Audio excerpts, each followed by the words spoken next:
Cancer is not one disease.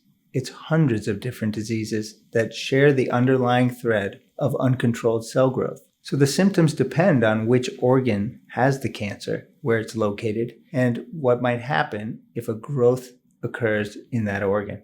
But there are some symptoms that shouldn't be ignored. Generally speaking, blood in various body fluids, where blood usually isn't present, should not be ignored. So for example, a persistent cough with bloody sputum should not be ignored. Bloody vaginal discharge that's not associated with the menstrual cycle is a symptom that shouldn't be ignored. Blood in the urine or blood in the stool are other common examples. Generally speaking, also, accessible parts of your body you should periodically examine. Your skin is visible to you, and you can examine for changing moles that look suspicious. Men should perform periodic testicular self-examination as another example.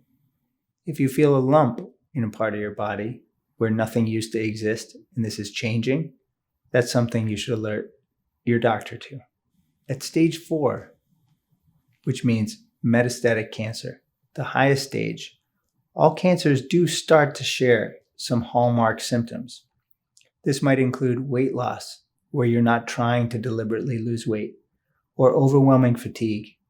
Another set of symptoms that all cancers might share at stage 4 are overwhelming sense of nausea or loss of appetite.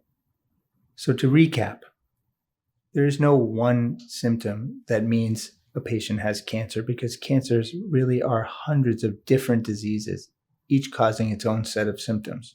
This highlights the fact of why screening is so important, because generally speaking, when cancers are curable, they may not cause any symptoms at all. Ideally, that's when we like to find cancers, so we have the best chance of curing them.